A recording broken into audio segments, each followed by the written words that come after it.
Sekali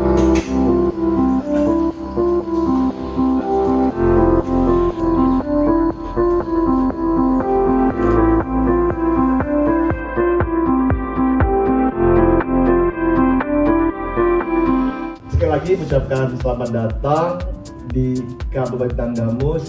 Yang kedua yang patut kita apresiasi, kehadiran Pak Dadan ke sini. Pertanyaan, ada apa ya? Insya Allah beliau nanti kita simak, kita tunggu membawa kabar bahagia. Ini harapan. Kalau meleset, yaitu nasib. Ya. Insya Allah kok feeling saya berkata, oh berarti ini membawa kabar bahagia. Pak Yusuf sudah senyum, berarti itu sudah kode. Nah memang Lampung pertaniannya lebih identik ke pangan. Ada perkebunan, ada pertambangan, tidak terlalu dominan.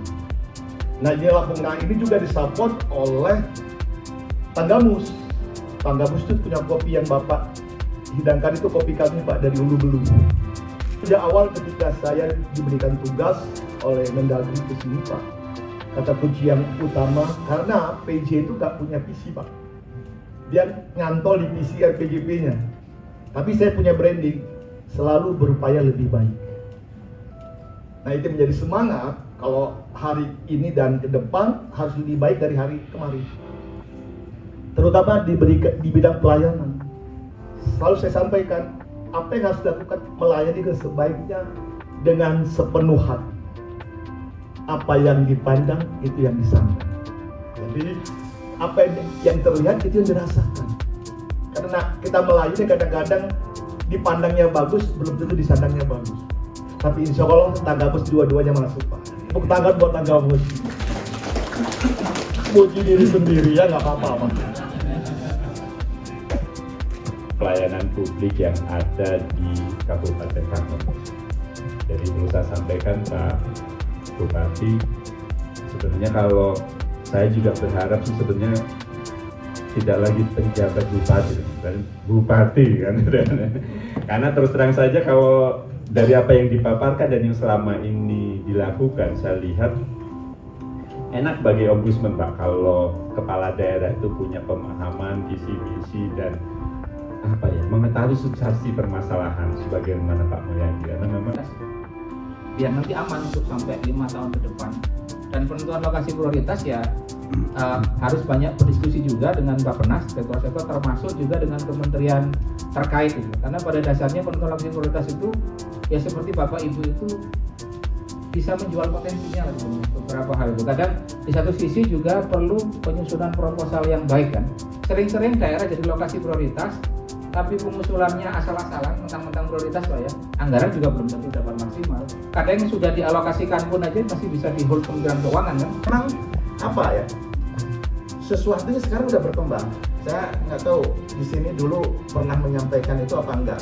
Di era transformasi digital udah berubah ya.